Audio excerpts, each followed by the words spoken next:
Selamat pagi, saatnya bersama Alethea Voice, sebuah program yang membangun keberanian dan percaya diri siswa, informatif dan penuh inspiratif. Ajang menyampaikan pendapat, kreasi, dan ekspresi, dipandu oleh Bapak Ibu Guru yang berkompetensi di bidangnya. Selamat mengikuti. Bersama Alethea meraih prestasi gemilang. Halo, semangat pagi. Shalom. Apa kabar anak-anak kelas 3 semua?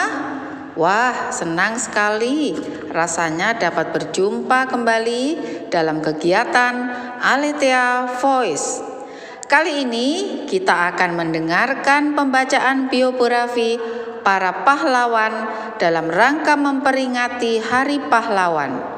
Tujuannya adalah membangkitkan semangat kepahlawanan bagi generasi muda agar dapat menjadi anak-anak yang berprestasi, penuh semangat bagi nusa dan bangsa. Mari kita simak bersama-sama.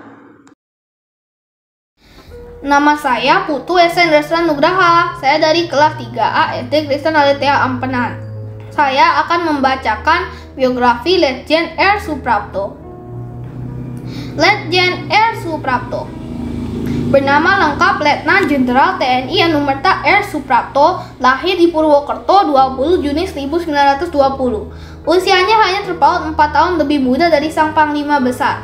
Pendidikan formalnya setelah tamat mulu setingkat SLTP adalah AMS, setingkat SMU bagian B di Yogyakarta yang diselesaikannya pada tahun 1941.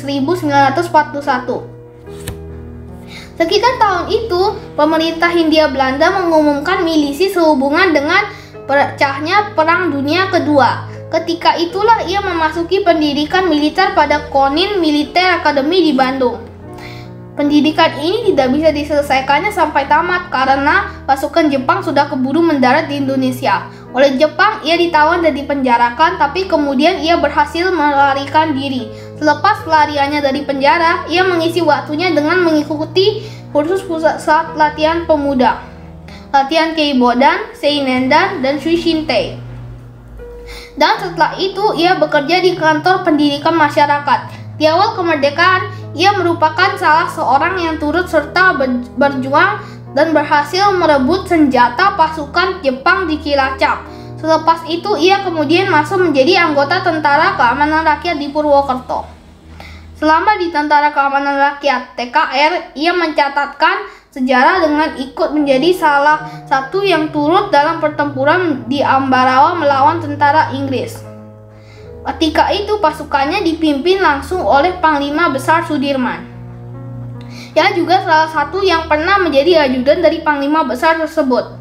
Setelah Indonesia mendapat pengakuan kedaulatan, ia sering berpindah tugas. Pertama-tama, ia ditugaskan sebagai Kepala Staf Tentara dan Teritorial TNT 4 di Ponegoro di Semarang. Dari Semarang, ia kemudian ditarik ke Jakarta menjadi Staf Angkatan Darat, kemudian ke Kementerian Pertahanan. Dan setelah pemberontakan PRRI, pemerintah padam, ia diangkat menjadi Deputi Kepala Staf Angkatan Darat untuk wilayah Sumatera yang bermarkas di Medan. Selama di Medan, tugasnya sangat berat sebab harus menjaga agar pemberontakan seperti sebelumnya tidak terulang lagi. Itulah awal dirinya secara resmi masuk sebagai tentara, sebab sebelumnya walaupun ia ikut dalam perjuangan melawan tentara Jepang seperti di Cilacap, namun perjuangan itu hanyalah sebagai perjuangan rakyat yang dilakukan oleh rakyat Indonesia pada umumnya. Monumen Pancasila Sakti.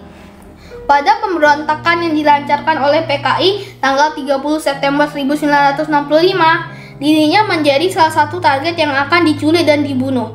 Dan pada tanggal 1 Oktober 1965 dini hari, Letjen TNI Anumerta R. Suprapto bersama 6 perwira lainnya, yakni Jenderal TNI Anumerta Ahmad Yani, Letjen TNI Anumerta S. Parman, Letjen TNI Anumerta MT Haryono, Majen TNI Anumerta DI Panjaitan, Majen TNI Anumerta Sutoyo S, dan Kapten CZI TNI Anumerta Pierre Tendean berhasil diculik, kemudian dibunuh secara membabi buta dan jenazahnya dimasukkan ke sumur tua di daerah Lubang Buaya tanpa peri kemanusiaan.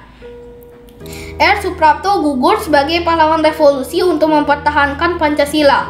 Bersama 6 perwira lainnya, ia dimakamkan di Taman Makam Pahlawan Kalibata. Pangkatnya yang sebelumnya masih Mayor Jenderal, kemudian dinaikkan 1 tingkat menjadi Letnan Jenderal sebagai penghargaan atas jasa-jasanya. Untuk menghormati jasa para pahlawan tersebut, oleh pemerintah Orde Baru ditetapkanlah tanggal 1 Oktober setiap tahunnya sebagai Hari Kesaktian Pancasila sekaligus sebagai Hari Libur Nasional.